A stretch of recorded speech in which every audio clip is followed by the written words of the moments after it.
Hello, नमस्कार दोस्तों। कैसे हैं आप? मुझे उम्मीद है आप लोग सब अच्छे होंगे। और आज फिर हम आपको अपने चैनल मोहम्मद कामिल एसएसटी क्लासेस में सभी का स्वागत है। आज हम आपको इंग्लिश पढ़ाएंगे। ठीक है बच्चों, जितने भी स्टूडेंट्स हैं वो इंग्लिश ग्रामर निकाल लीजिए और आप अपना टॉपिक फर्स्ट जो आपका सेकंड पार्ट है उसमें सेकंड पार्ट में जो फर्स्ट टॉपिक है वो आप अपना निकाल लीजिए। ठीक है, टॉपिक स्टार्ट करने से पहले मैं आपको रिक्वेस्ट करूंगा बच्चों, जितने भी बच्चे आपके जो अभी तक नहीं जुड़ पाए हैं आप लोगों से या प्रिंसिपल सर ने जो आपके इस ग्रुप में नहीं जोड़ पाए हैं उन बच्चों को आप लोग इन्फॉर्म कर दीजिए और उनका नंबर प्रिंसिपल सर को दे दीजिए, जिससे जो है वो सारे बच्चे किसी की भी प्रिपरेशन जो है वो अधूरी ना रह सके, सारे लोग पढ़ें। और अच्छे से पढ़ना चाहिए आप लोगों को, और जो भी हम आपको वर्क दे रहे हैं वो साथ साथ करते रहें, सॉल्यूशन वगैरह। और कोई भी प्रॉब्लम है तो आप कमेंट में लिख करके हमसे कंसल्ट कर सकते हैं। तो इसको आप सब्सक्राइब चैनल को जरूर कर लें, जिससे आपको जो है प्रिपरेशन आपकी पूरी चलती रहे, कोई दिक्कत ना हो। चलिए टॉपिक शुरू करते हैं हम लोग। आज का हमारा टॉपिक है टेंस। सबसे पहले आज हम जो आपका फर्स्ट टॉपिक है टेंस। इवन इफ आपने जो है प्रीवियस क्लासेस में भी पढ़ा होगा टेंस क्या है, लेकिन फिर भी आज हम जो है यहाँ पर इस 9th क्लास में आपको पढ़ाएंगे टेंस और हम उसे कैसे करते हैं। देखिए आपका जो टॉपिक है वो आपको इंग्लिश टू इंग्लिश दिया गया है, लेकिन हम यहाँ पर इंग्लिश टू इंग्लिश के साथ साथ इसे आप हिंदी में भी एक्सप्लेन करेंगे, जिससे आपको बेटर प्रिपरेशन हो सके, आपके अच्छे समझने में आ सके। तो सबसे पहले हम टेंस जानते हो। टेंस को हिंदी में क्या कहते हैं? काल। क्या बोलते हैं? काल। काल का मतलब होता है समय, यानी जिसके द्वारा समय का ज्ञान कराया जा रहा हो। कोई भी एक्शन कब कब घटित हुआ, यानी कोई भी एक्शन कब टुक प्लेस हुआ है उसके बारे में हमें जानकारी देने वाला कोई भी जो सेंटेंस होता है उसे हम कहते हैं कि इस टाइम यानी इस समय में ये घटना घटित हुई है, तो हमें पर्टिकुलर टाइम के बारे में जानकारी दी जाती है, उसे हम कहते हैं टेंस, काल कहते हैं। अब बात आती है how many kinds of tenses. Tenses कितने प्रकार के होते हैं? तो जो भी बच्चे जानते हैं वो कमेंट बॉक्स में जरूर लिख करके भेजें टेंसेस कितने प्रकार के होते हैं। मैं यहाँ पर बता रहा हूँ टाइप्स ऑफ टेंसेस में आपके टेंस होते हैं 3 टाइप्स के। There are 3 types of tense. सबसे पहला आता है आपका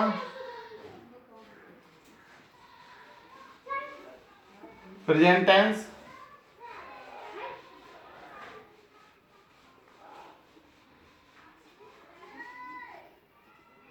सेकंड आता है आपका पास्ट टेंस,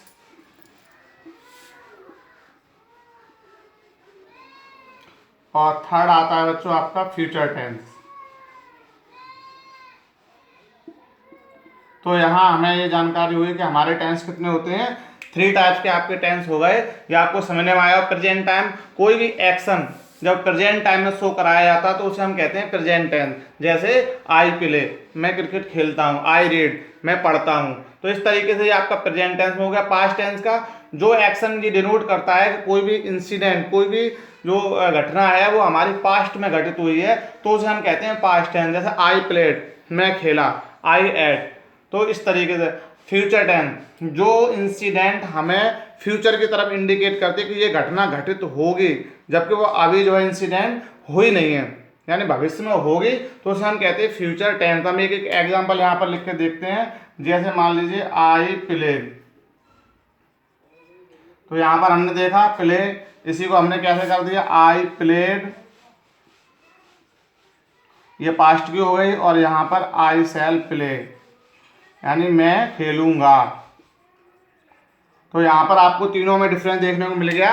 ये आपकी जो वर्ब हैं ये वर्ब डिनोट्स करा रहे हैं कोई भी एक्शन किस समय में जो है घटित हुआ है या घटित होगा। तो आपके कितने टेंस हो गए? 3 टाइप्स ऑफ टेंस हो गए आपके पूरे, present tense, past tense and future tense. इन्हें हिंदी में हम जान लेते हैं क्या कहते हैं। प्रेजेंट टेंस को हम कहते हैं वर्तमान काल, पास्ट टेंस को कहते हैं हम भूतकाल, और फ्यूचर टेंस को कहते हैं हम भविष्यकाल। तो ये आपके हो गए 3 टाइप के टेंस। अब हम यहाँ पर आपका जो चैप्टर है इस चैप्टर में सबसे पहले हम सॉल्व करेंगे प्रेजेंट टेंस को।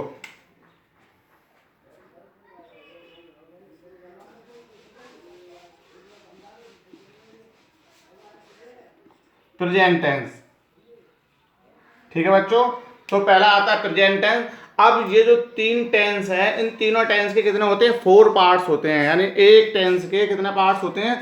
4 पार्ट्स होते हैं। तो टोटल मिलाकर के हो जाते हैं आपके कितने पार्ट्स हो जाते हैं? टोटल 12 पार्ट्स हो जाते हैं। टोटल मिलाकर कितने पार्ट्स होते हैं? 12। टोटल 12 पार्ट्स हो जाते हैं। 4 इंटू 3 इक्वल टू 12 पार्ट्स, यानी इन सबको मिलाकर, यानी 4 पार्ट्स इसके, 4 पार्ट्स इसके, 4 पार्ट्स इसके। तो हम पहला टेंस देखते हैं, प्रेजेंट टेंस। अब हम एक बार यहाँ पर जो है इसे स्टार्ट करने से पहले हम पार्ट्स और लिख देते हैं, कौन कौन से 4 पार्ट्स होते हैं, इन पर ध्यान देना बहुत जरूरी है बच्चों। पहला है आपका इंडेफिनिट,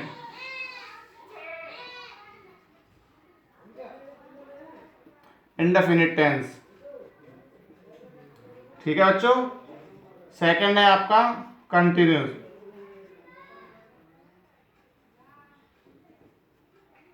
कंटिन्यूस। और थर्ड है आपका परफेक्ट।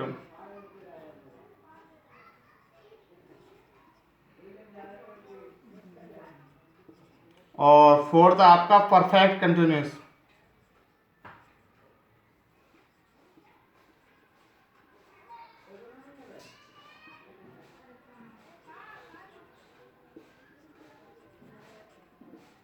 Perfect continuous tense. तो ये आपको जो है चारों समझने में आ गए। आपका हो गया indefinite tense, continuous tense, perfect tense और परफेक्ट। अब ये जो 4 पार्ट्स हमने बताए हैं आपके, ये अगर हम इसके आगे प्रेजेंट जोड़ देंगे तो present indefinite, present continuous, present perfect, present perfect continuous tense, ये 4 इसके हो गए। दूसरा, अगर हम इसके आगे इन पार्ट्स के आगे अगर पास्ट लिख देंगे तो past indefinite tense, past continuous tense, past perfect tense और पास्ट परफेक्ट कंटिन्यूस टेंस। इसी तरीके से अगर हम इन पार्ट्स के आगे फ्यूचर लिख देंगे, future indefinite tense, future continuous tense, future perfect tense और फ्यूचर परफेक्ट कंटिन्यूस टेंस। तो इस तरीके से हमने देखा ये जो 4 पार्ट्स हैं वो सेम हैं। इन सेम होने के बावजूद हम सिर्फ जो टेंस है, ये टेंस इसमें हम ऐड कर देते हैं तो उसी टेंस के पार्ट हो जाते हैं। तो इस तरीके से एक टेंस के 4 पार्ट्स हो गए, तो 4 पार्ट्स के 3 टेंस मिलाकर कितने हो जाते हैं, टोटल 12 पार्ट्स हो जाते हैं। इस तरीके से आपने देखा टेंस होते हैं 3 और उनके पार्ट्स होते हैं 12, 3 tense and 12 part. So first of all I will solve present tense, and present tense we will solve first of all present indefinite tense।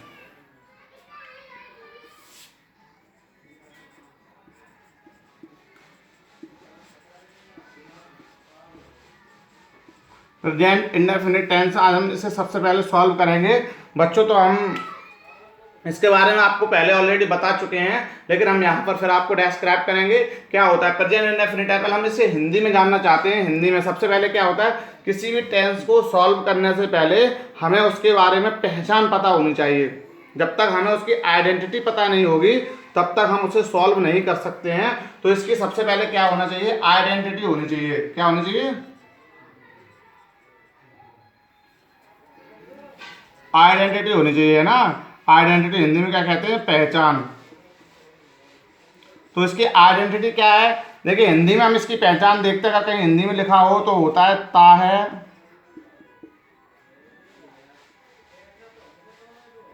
ती है या ते हैं, ठीक है। और भी हो सकते हैं, ता से रिलेटेड शब्द हो सकते हैं। तो आपने देखा ये शब्द हैं आपकी इसकी आइडेंटिटी। जैसे राम किताब पढ़ता है, सीता गाना गाती है, लड़के क्रिकेट खेलते हैं। इस तरीके के अंत में क्या आता है, जैसे हम यहाँ पर एक सेंटेंस लिख देते हैं, राम खेलता है।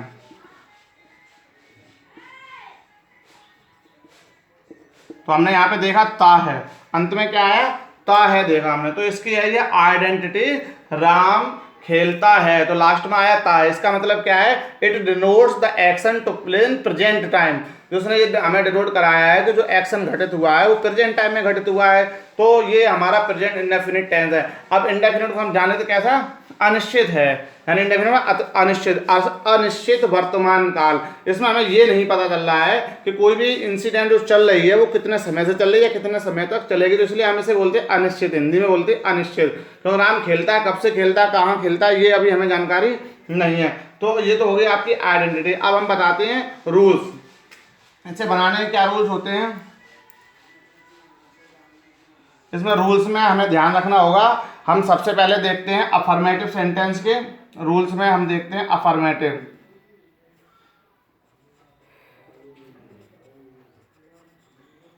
अफर्मेटिव, ठीक है। और उसके बाद हम देखेंगे फिर नेगेटिव, जिससे आपको जानकारी होना चाहिए, नेगेटिव। और थर्ड नंबर पे आएगा आपका इंटेरोगेटिव, ठीक है बच्चों। इंटेरोगेटिव। ठीक है,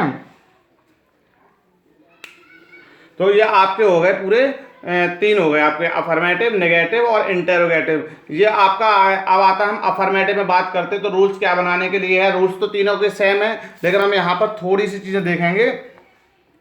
देखिए, अफर्मेटिव का अगर सेंटेंस है राम खेलता है, तो ये अफर्मेटिव इसमें नहीं लगा है, तो इसके बनाने के लिए हम क्या करते हैं, सबसे पहले से आप देख लीजिए फॉर्मूला को। आपका जो सिंगुलर सब्जेक्ट होता है, सब्जेक्ट मीन्स कर्ता, सिंगुलर सब्जेक्ट, सिंगुलर सब्जेक्ट अगर होता है तो इसके लिए हम क्या लगाते हैं, वर्ब की फर्स्ट फॉर्म और इसमें एस या ईएस। अगर हमारा जो है सिंगुलर सब्जेक्ट है तो उसके वर्ब की फर्स्ट फॉर्म में हम एस या ईएस जोड़ देते हैं। जैसे हम देखते हैं अभी यहाँ पर राम, राम सिंगुलर है, यहाँ खेलता है तो राम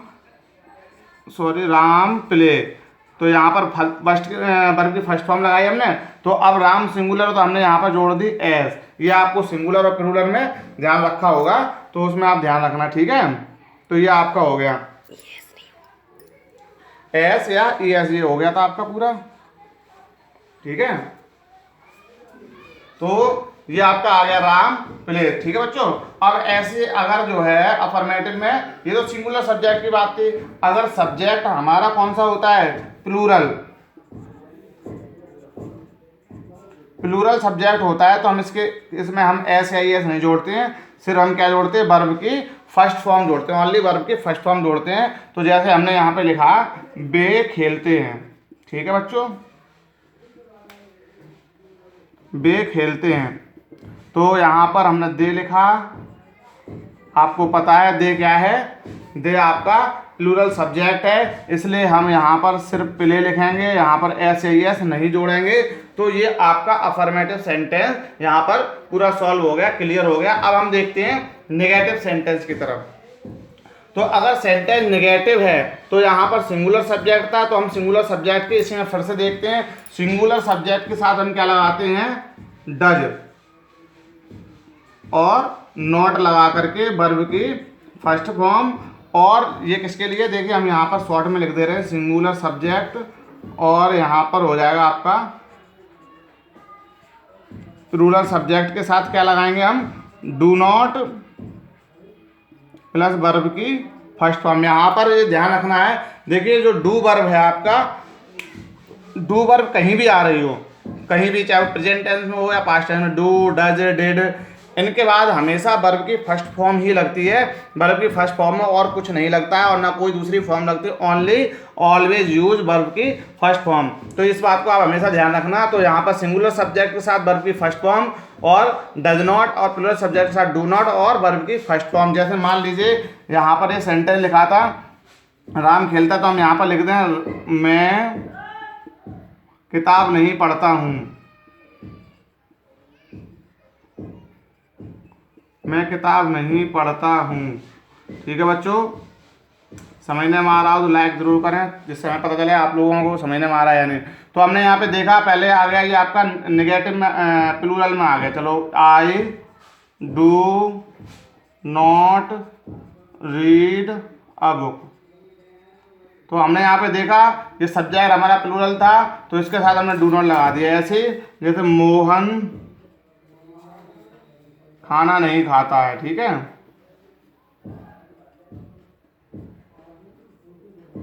तो यहाँ पर हमने देखता है, हम यहाँ पर मोहन का लिख दीजिए आप स्पेलिंग, मोहन, मोहन सिंगुलर है इसलिए डज लग जाएगा, नेगेटिव के लिए नॉट लग जाएगा, does not eat food. Okay बच्चों, तो ये हमारे यहाँ पर नेगेटिव सेंटेंस समझने में आ गया। ये आपका सिंगुलर का हो गया और ये आपका प्लूरल का हो गया। अब हम बात करते हैं आपके इंटेरोगेटिव सेंटेंस की। क्या बात करते हैं हम, इंटेरोगेटिव सेंटेंस की बात करते हैं। तो आपको जानकारी होनी चाहिए, इंटेरोगेटिव सेंटेंस 2 टाइप्स के होते हैं। कितने प्रकार के होते हैं, 2 टाइप्स के होते हैं। एक तो होते हैं स्टार्टिंग विद हेल्पिंग वर्ब, यानी हेल्पिंग वर्ब मतलब हिंदी में कहते हैं सहायक क्रिया से प्रारंभ होने वाले सेंटेंस, और दूसरे होते हैं आपके इंटेरोगेटिव प्रोनाउन से स्टार्ट होने वाले सेंटेंस। तो पहला हेल्पिंग वर्ब में जैसे डू और डज है उससे स्टार्ट होने वाले होते हैं लोग। और हिंदी में अगर ऐसे सेंटेंस के बारे में हम बात करें तो हिंदी में ऐसे सेंटेंस इंटेरोगेटिव हैं वो क्या होते हैं, क्या से स्टार्ट होते हैं। जो फर्स्ट टाइप होता है इंटेरोगेटिव का, जो फर्स्ट टाइप होता है वो क्या होता है, क्या से स्टार्ट, ठीक है, क्या से प्रारंभ होते हैं, ठीक है बच्चों। और सेकंड टाइप वाले कौन से होते हैं, जिनके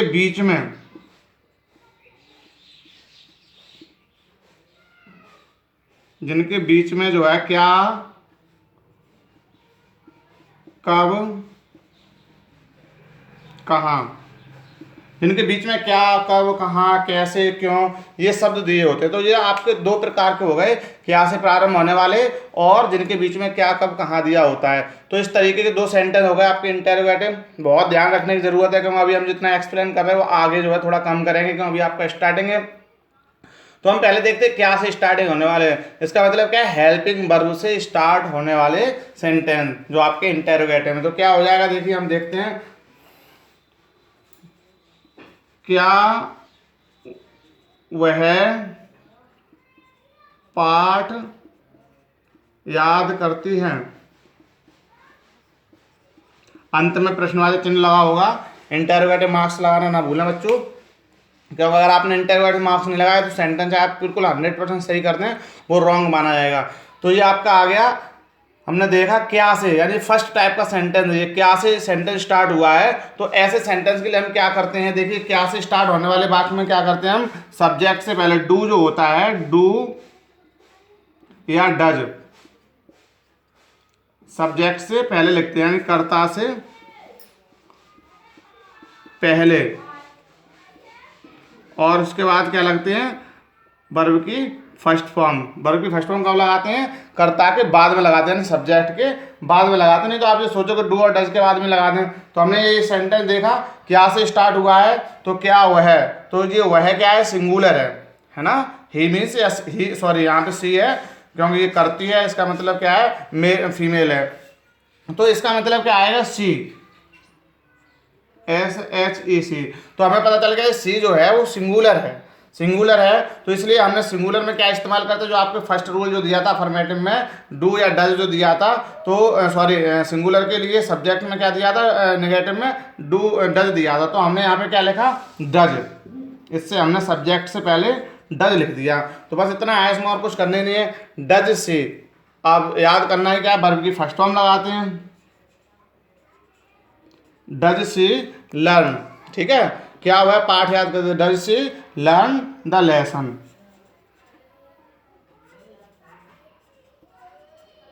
ओके, और लास्ट में क्वेश्चन मार्क जरूर लगाएं। तो ये था आपका सिंगुलर सेंटेंस। अब हम ऐसे एक प्लूरल देखते हैं, प्लूरल में भी और कोई चेंज नहीं होना है, सिर्फ यहाँ पर डज की जगह यहाँ पर जो है आपका जो डज लगा है यहाँ पर क्या हो जाएगी, आपकी डू हो जाएगी। जैसे मान लीजिए अगर हम इस सेंटेंस को देखते हैं, क्या, अगर हम यहाँ पे लिखते हैं क्या मैं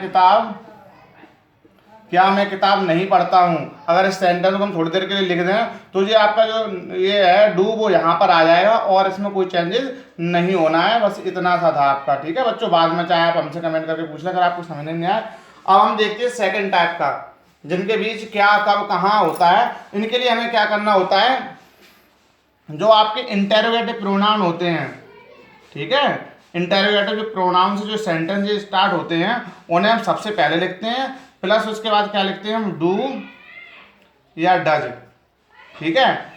सबसे पहले इंटेरोगेटिव, यानी इन जो डू और जो डज इस्तेमाल किया जा रहा है वो इससे पहले भी जो इंटेरोगेटिव प्रोनाउन है वो हम यहाँ पर स्टार्टिंग में लिख देंगे और सेंटेंस में कोई चेंज नहीं आता है और सारे रूल्स सेम होते हैं और कुछ नहीं है। जो क्या, कब, कहाँ, कैसे, क्यों स्पेलिंग दी गई है उन सभी की स्पेलिंग जो आपका डज या डू होता है उससे पहले लिख देते हैं। देखिए हम यहाँ पर देखते हैं एक सेंटेंस, तुम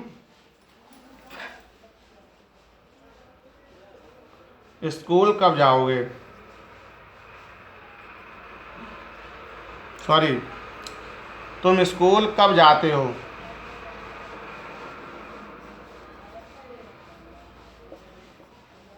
ठीक है, तुम स्कूल कब जाते हो। तो ये हमने देखा इंटेरोगेटिव सेंटेंस है और सेकंड टाइप का, यानी कब इसके जो है बीच में आया है। तो हम यहाँ पर क्या करते हैं, सबसे पहले जो इंटेरोगेटिव प्रोनाउन है उनकी हम स्पेलिंग सबसे पहले लिख लेते हैं। तो कब की स्पेलिंग क्या है, व्हेन। तुम क्या है, प्लूरल है, तो यहाँ पर हो जाएगा when do you go to school. ठीक है बच्चों, तो ये अब आपके समझने में आ गया कि ये जो है कितने क्या नाम जो है इसमें कुछ और हमें नहीं करना पड़ा, बल्कि सिर्फ जो हमें इतना जो है जो क्या कब कहाँ की स्पेलिंग है वो सबसे पहले हमने लिख दी। तो ये था आपका प्रेजेंट इंडेफिनिट टेंस समाप्त हो गया। ठीक है बच्चों, ये पूरा टेंस हो गया है। अब हम आपको जो है जो एक्सरसाइज दी गई है हम कल आपकी जो है इसमें चेक करेंगे। सबसे पहले आपको पूरी जो है एक्सरसाइज होनी चाहिए, हम बराबर रेगुलर आपकी वीडियो डालते रहेंगे। प्रेजेंट इंडेफिनिट टेंस पूरा क्लियर हो गया, आप एक बार फिर से देख लें और इसकी जो है आप क्या करें, नोटबुक में जो भी रूल्स रेगुलेशन हमने इसमें लिखे हैं वो आप अच्छे से नोट कर लें, जिससे आप चेकिंग कराते रहें। और आपका जो प्रेजेंट इंडेफिनिट टेंस की जितनी भी एक्सरसाइज हैं, जितनी भी एक्सरसाइज हैं हमने बुक में चेक नहीं की हैं, वो सारी एक्सरसाइज आपके लिए होमवर्क में है। उन्हें आप जो है सॉल्व करके हमारे पास जो है आपका जो कमेंट बॉक्स है उसमें जो है आप पूरा सॉल्व कर लें नोटबुक में एक पेज में, और उसके बाद उसका फोटो खींच के कमेंट बॉक्स में पेश करें, जिससे हम आपकी चेक कर सकें। और हम कल आपका जो है दूसरे वीडियो में हम चेक करेंगे तो उसमें हम आपका पूरा चेक कर देंगे एक्सरसाइज। ठीक है बच्चों, मुझे उम्मीद है आपके समझने में आया होगा। बहुत बहुत धन्यवाद बच्चों, कल फिर मिलते हैं अगले टॉपिक में प्रेजेंट कंटिन्यूअस टेंस में। तब तक हम कंटिन्यू करेंगे। सारे बच्चों को बोल दो बाय बाय, ओके।